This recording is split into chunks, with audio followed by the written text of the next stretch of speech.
The gray planet was silent except for the soft hum of the recovery chamber. Lyra woke slowly, her eyes opening to crystalline walls that glowed with soft blue light. She was alive. This fact surprised her as she lay on the medical bed, her body weak but no longer burning with pain. Around her, Valorian medical devices beeped softly, monitoring her vital signs. Her skin had regained some silver sheen, though not fully. The energy she had poured into the beacon had taken a toll that even advanced technology could only partially reverse. A figure entered the chamber. It was Dr. Marin, a Valorian physician in charge of Lyra's recovery. Her bronze skin caught the light as she moved, and her forearms worked efficiently, checking the readings on the devices. Marin's face showed concern and admiration. She had explained several times how unusual it was for any being to survive what Lyra had done. Lyra tried to speak, but her throat was dry and painful. Marin brought water to her lips, helping her drink slowly. The cool liquid felt wonderful. She whispered a single word most important to her. Kendra. Was her sister alive? Marin smiled, and relief flooded through Lyra's body immediately. Kendra was alive and recovering well. The younger sister was in another chamber receiving medical treatment. The Valorian had given her nutrients and medicine to rebuild her strength. Kendra had asked about Lyra every hour since arriving at the ship. She had wanted to see her sister immediately, but the medical team insisted both sisters needed rest first. Over the next several days, Lyra's strength returned gradually. Each day she could move more, eat real food, and stay awake longer. The Valorian medical team was fascinated by Zetheran biology. They had never encountered this species before, and every aspect of how Lyra's body healed interested them greatly. Dr. Marin explained that Zethorans were genetically similar to several species they had encountered, but unique in many ways. On the 5th day of recovery, Lyra was finally well enough to leave the medical chamber. She dressed in clothes the Valorian provided, simple garments that fit her well. With Marin's assistance, she walked through the ship's corridors. Everything around her was foreign and amazing. The walls seemed made of material that was neither metal nor stone. The corridors curved smoothly, and the air was perfectly controlled. Lights embedded in the ceiling provided bright but gentle illumination throughout. They walked to another medical chamber, and there, sitting up and looking at the gray planet below, was Kendra. The younger sister's face lit up when she saw Lyra. She tried to jump from the bed, but Dr. Marin gently stopped her, reminding her she was still recovering. Instead, Lyra moved to her sister and embraced her carefully. Kendra wept against Lyra's shoulder, and Lyra held her, feeling tears on her own cheeks as well. They stayed like that for a long time, not speaking, just holding each other. Everything they had endured, all the pain and fear and desperation, seemed to flow out in that moment. They were alive. They were together. They had survived against impossible odds. When they finally separated, they sat on the medical bed, their hands clasped tightly together. Kendra told Lyra everything she had experienced while alone. She had thought her sister was dead when Lyra collapsed after using the beacon. She had held Lyra's hand and spoken to her unconscious form, begging her to stay alive, telling her how much she loved her. She had prayed to whatever forces governed the universe that help would come. And then, impossibly, it had. The ship arrived just as Kendra was losing all hope. Lyra told Kendra about the beacon, about the images and knowledge that had flooded her mind when she touched it. She explained how she had instinctively known what to do with it, how to reshape its signal. She did not know if it was luck or destiny or something else entirely. All she knew was that in that moment, she had been willing to give everything to save her sister, and somehow it had been enough. Dr. Marin entered to check on both sisters and found them deep in conversation. She explained that the ship's captain wished to meet with them. The ship was called the Herald of Hope, and its captain was named Theron. He had made the decision to answer the distress call, which had traveled across an enormous distance of space. Some of Theron's crew had suggested they should not risk their ship for an unknown species on an unknown world, but Theron had insisted. He believed compassion was not a luxury for known allies, but an obligation to all beings in need. The two sisters prepared themselves and followed Dr. Marin through more corridors. They passed Valorian crew members who looked at them with curiosity and kindness. Some nodded in greeting. Lyra felt strange being among so many beings from another species, but not frightened. The Valorian had proven themselves trustworthy and helpful throughout the rescue. The captain's chamber was large and impressive. Through a great window they could see space stretching before them, and beyond that, the gray planet that had been their home. Captain Theron stood at the window, and when he turned to face the sisters, his expression was warm and welcoming. He had 4 arms like all Valorian, but his bearing suggested great authority and wisdom earned through years of service. He told the sisters they were welcome aboard his ship and that his crew would help them in any way possible. He wanted to hear their story and understand how they had survived and activated the ancient beacon.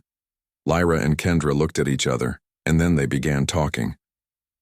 They told their story to Captain Theron, beginning with the plague that had devastated their world and ending with their rescue by the Herald of Hope. The captain listened carefully, asking questions when he needed clarification about Zithoran history or biology. By the time they finished speaking, night had fallen on the planet below, and the gray world was lit only by distant starlight shining through the vastness of space. Captain Theron made a decision that would change the fate of the Zithoran people forever. He decided to use the resources of the Herald of Hope to help restore the planet below. He called together his senior staff and presented them with the situation. The Zithorans had been devastated by plague, but with the right help and medicine they could recover. The captain argued that this was exactly the kind of situation the Valorian had been created to address. His crew existed to bring hope to those in despair, and Lyra and Kendra were living proof that hope could be found even in the darkest places. Dr. Marin had already begun working on a treatment for the plague. She had analyzed samples of Lyra's blood and had identified the pathogen that had killed so many Zethorans. The plague virus was unlike anything the Valorian had encountered before, but it followed familiar patterns of mutation and infection. With the ship's advanced biological laboratories, she was able to develop a vaccine and a cure within 3 days. The process was quick by Zethoran standards, but would have been impossible without Valorian technology. Lyra and Kendra were asked to help create a plan for distributing the cure to any survivors who might still be hiding on their world. They knew the cavern system better than anyone, and they understood Zethoran psychology and culture. The sisters worked with Captain Theron and his staff to create a comprehensive strategy. They would land the ship in a location Lyra suggested, a large cavern that had once been a public gathering place. From there, they would broadcast a message in the Zithoran language, telling survivors that help had arrived and encouraging them to come to the designated location. The plan was risky. No one knew how many survivors remained on the planet. They could have died from disease or starvation. They could have fled to places so remote that they would never hear the broadcast. Worst of all, they might not trust the offer of help, thinking it was some kind of trick or that the beings aboard the Herald of Hope were threats. But Captain Theron believed that hope offered genuinely would be enough to overcome fear and doubt. On the morning of the landing, Lyra stood at the observation window of the Herald of Hope and looked down at the gray planet that had been her entire world until a few weeks ago. It looked smaller now, less significant, as if her perspective had changed simply by leaving it behind. She thought about all the Zethorans who had died, all the family members and friends she would never see again. She thought about the strength it had taken to survive, and she thought about how different her life might have been if Kendra had died while Lyra was attempting to activate the beacon. Kendra joined her sister at the window. The younger woman was stronger now, her skin glowing with its natural luminescence again. The Valorian medicine and nutrition had restored much of what the plague and starvation had taken. She placed her hand on Lyra's shoulder, a gesture of comfort and understanding. They did not need to speak. They had developed the ability to communicate their emotions through small gestures and looks. The Herald of Hope descended through the atmosphere slowly and carefully. The ship's hull glowed with heat from friction with the air, creating a trail of light that would be visible to anyone on the surface. Captain Theron had not tried to hide the arrival. Instead, he had chosen to be obvious and clear. Let the survivors know that something unprecedented was happening. Let them see that a great ship had come to their world, and let them decide whether to approach or flee. As the ship settled into the large cavern, huge ramps lowered from the main doors. Valorian crew members in protective suits prepared to emerge and begin broadcasting the message. But first, Lyra and Kendra were asked to make a personal appeal. They recorded a message in Zithoran, speaking directly to any survivors who might be listening. They explained that they had found help from beings who had crossed the stars to assist them. They explained that medicine existed now that could cure the plague. They begged anyone who heard the message to come to the cavern, to gather at the ship, and to accept the help that was being offered. The message was broadcast repeatedly over the Zithoran communication channels that still functioned.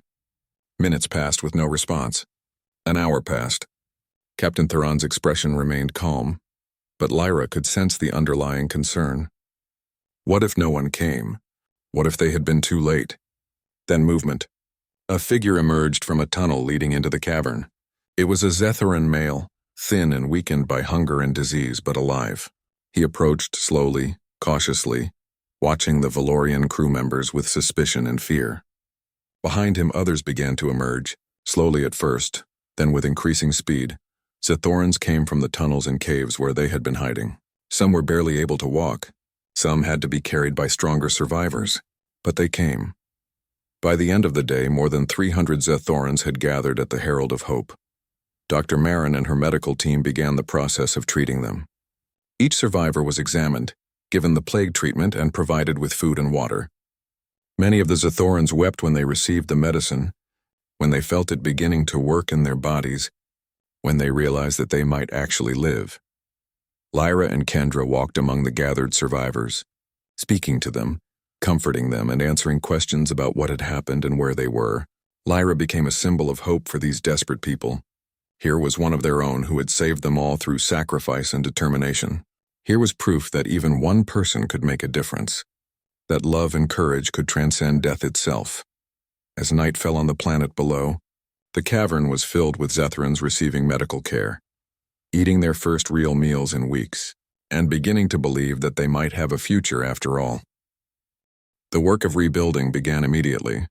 Over the following weeks, the Herald of Hope became more than just a ship.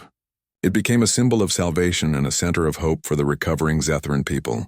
Captain Theron made the decision to remain in orbit around the gray planet for as long as necessary to help with the restoration efforts. His crew worked tirelessly to help the survivors adapt to their new reality. Dr. Marin established a medical center in the cavern where the ship had landed. She trained Zithoran volunteers to become medical assistants and nurses, ensuring that the Zithorans would eventually be able to care for themselves without ongoing dependence on Valorian assistance. This was important to Captain Theron's philosophy. He did not want to create a situation where the Zithorans became dependent on outside help forever. Instead, he wanted to empower them to rebuild their own civilization and become self-sufficient.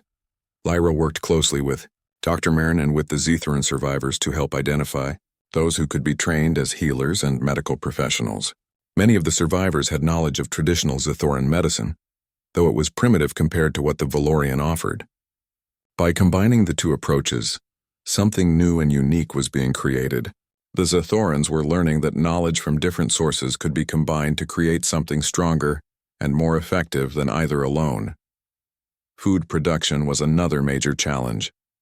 The nutrient chambers that had once sustained the Zithoran population had been severely damaged by the plague and years of neglect. Captain Theron brought in agricultural specialists from among his crew who worked with Zithoran survivors to begin restoring the chambers. They discovered that the basic systems were still functional. They just needed to be cleaned, repaired, and restarted. Within a few weeks, the chambers were producing fresh vegetables and other food sources. But there was a more pressing concern. Many of the survivors were traumatized by their experiences. They had lost family members, watched loved ones die from plague, and suffered from starvation and fear for extended periods. The psychological wounds were as real as the physical ones. Captain Theron recognized this and brought in counselors from among his crew. They began working with the Zithoran survivors, helping them process their trauma and begin healing mentally as well as physically. Kendra showed a particular aptitude for this kind of work. She began working with the counselors, eventually becoming a counselor herself. Her own experiences of loss and grief gave her the ability to understand and empathize with what the survivors were going through. She could speak to them in Zithoran, could explain their pain without judgment, and could help them see a path forward. Many of the surviving Zithorans credited Kendra with giving them reasons to live and hope for the future. One day, Lyra sat with Captain Theron in his chamber, discussing the progress of the recovery efforts. The captain showed her charts and data about how many Zithorans had been found, how many had recovered from the plague, and how many were beginning to engage in productive work. The numbers were encouraging. From the initial estimate of only Lyra and Kendra surviving, they had discovered more than 800 Zithoran survivors scattered across the planet in various hiding places. Captain Theron told Lyra something that surprised her. He explained that the beacon she had activated was far more than just a distress call. It was an ancient artifact left behind by the first explorers, a species that had visited many worlds and left such beacons to help any emerging civilizations in need. The beacons were not random. They were placed strategically and programmed to seek out compassionate species that might respond to calls for help. In a very real sense, Lyra had not just called for help.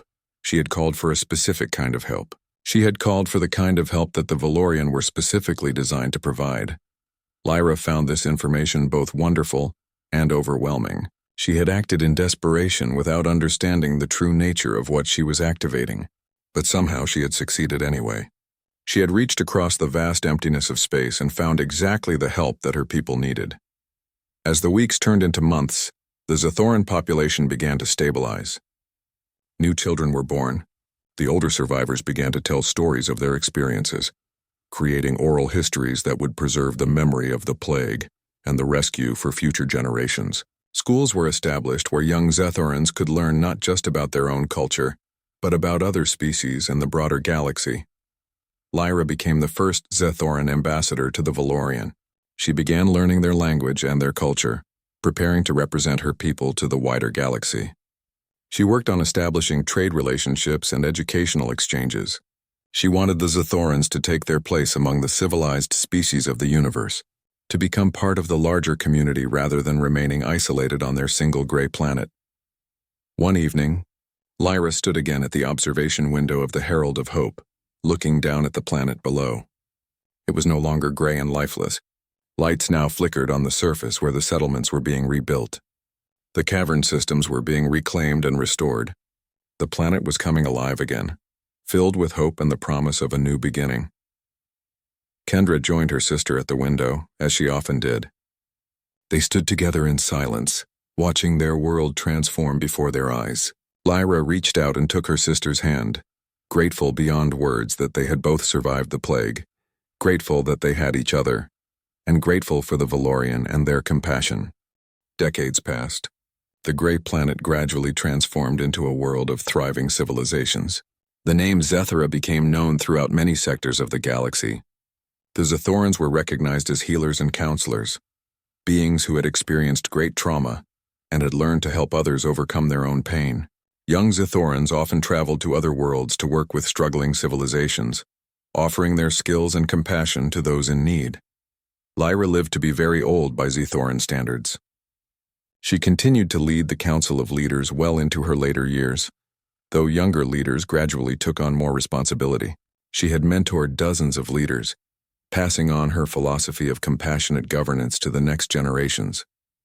Her greatest achievement was not any single law or policy, but rather the culture of compassion and cooperation that permeated Zithoran society. The civilization she helped build valued helping others above personal gain, and service to the community above individual power. Kendra became a legend in her own right. Healing centers throughout the galaxy were designed based on the models she had created on Zethera. Other species sent their own healers to study under Kendra, learning her techniques for helping trauma survivors process their pain and begin to rebuild their lives. She trained hundreds of other Zetherans in her methods, ensuring that her legacy would continue long after she was gone. The two sisters remained inseparable throughout their lives. Even as they aged and their bodies weakened, they continued to spend time together. They would sit in their favorite viewpoint and remember the early days when they had been alone in the caverns, when it seemed like the entire universe had abandoned them. They would talk about how different everything had become, how the weight of despair that had threatened to crush them had instead become the foundation upon which they built their greatest achievements. One day, when both sisters were very old, a young Zithoran came to visit them at their home. The visitor was a scholar who was writing a comprehensive history of the Zetheran people and wanted to interview Lyra and Kendra directly. She asked them many questions about their lives, about the plague, about their rescue, and about how they had learned to move forward after such tremendous loss. Lyra reflected on these questions carefully before answering. She spoke about how despair and hope were not opposites but two sides of the same coin. When everything seemed lost, when death seemed inevitable, there was still the possibility of hope if one looked carefully enough for it. She spoke about how Kendra's dependence on her had made her stronger, and how her own sacrifice had ultimately saved them both. She spoke about how the universe had responded to their need with compassion because they had first demonstrated compassion to each other. Kendra added that the healing process was not something that ended quickly or cleanly. The Zathorans had been healing for decades, and in many ways they were still healing. The trauma of the plague had left deep scars that would never fully disappear.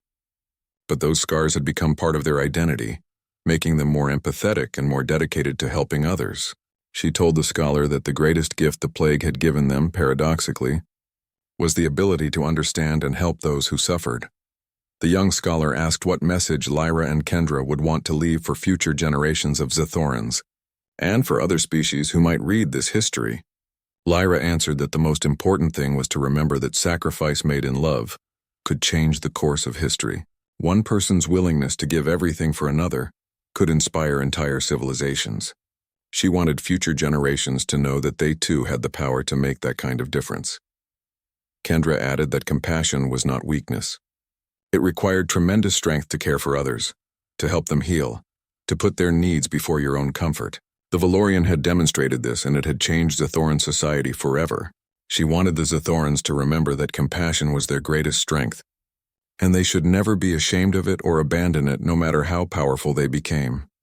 The scholar left with many stories and much material for her history. Lyra and Kendra returned to their favorite observation point and watched the sunset paint the sky in beautiful colors. The planet below was peaceful and beautiful, a thriving world filled with life and hope. It was almost impossible to believe that this was the same gray, lifeless world they had known in their youth. When it had seemed like the plague would destroy everything, Lyra took her sister's hand, as she had done so many times over the decades. She squeezed it gently and felt Kendra squeeze back. No words were necessary. They had traveled a long journey together, from despair to hope, from loss to healing, from isolation to being part of a great and compassionate civilization. Their bond, forged in the darkest moments of their lives, had never been broken. In the distance, a ship appeared in the sky. It was the herald of hope, returning once again to visit their world. Lyra and Kendra smiled. Even after all these years, even as they grew old, the Valorian remained faithful to their promise of friendship. The two sisters stood and prepared to greet their old friends, ready to share stories of the decades that had passed and to celebrate the continuation of the bond between their peoples.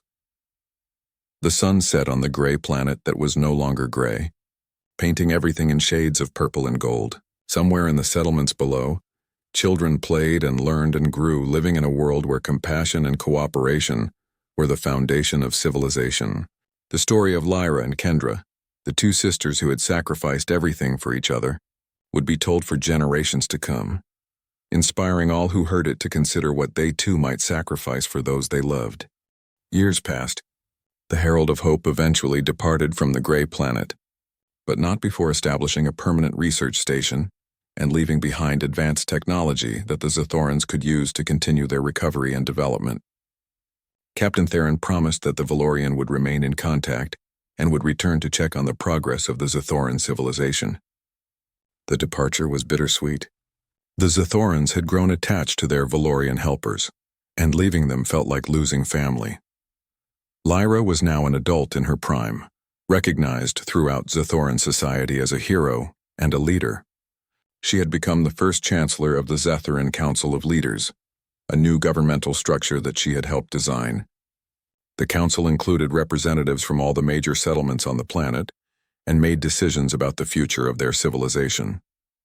Lyra had insisted that the government be based on principles of compassion and cooperation, rather than hierarchy and power, reflecting the values that had saved her people from extinction. Kendra had built a different path for herself. She had become the director of a major healing center in the primary settlement, a place where Zathorans who were still struggling with the trauma of the plague could come for help. She had trained dozens of other counselors and healers, spreading the knowledge she had gained from the Valorian throughout Zathoran society. Many of the Zathorans who came to her for help eventually became healers themselves. creating a network of compassion and support that spanned the entire planet. The two sisters remained close throughout the years. They made time each week to spend together, often sitting at a viewpoint overlooking the primary settlement where they could see the lights of the city twinkling in the darkness. They would talk about their experiences, about how much had changed, and about how grateful they were for the path their lives had taken, even though it had been filled with pain and loss. One day, Lyra received a message through the communication system that the Valorian had left behind. It was from Captain Theron. The Herald of Hope was returning to the planet for an official visit. The captain wanted to see how far the Zathorans had come in their recovery, and to present Lyra and Kendra with awards of honor from the Valorian government. The message was warm and personal, and it brought joy to Lyra's heart. She had missed the captain and his crew greatly. When the Herald of Hope appeared in the sky above the gray planet, thousands of Zethorans gathered to watch its arrival. The ship landed in the same cavern where it had brought the first batch of survivors years ago.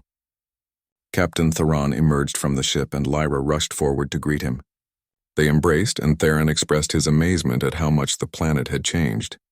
The gray world was transforming into a green and living world. Structures of architecture and beauty had been built. The civilization was thriving.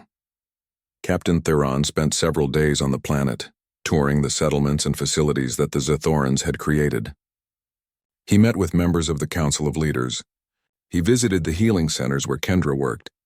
He saw schools where young Zathorans were being educated not just about their own culture, but about the wider universe. He witnessed the beginning of what would become a great civilization, one that had learned early the value of compassion and cooperation.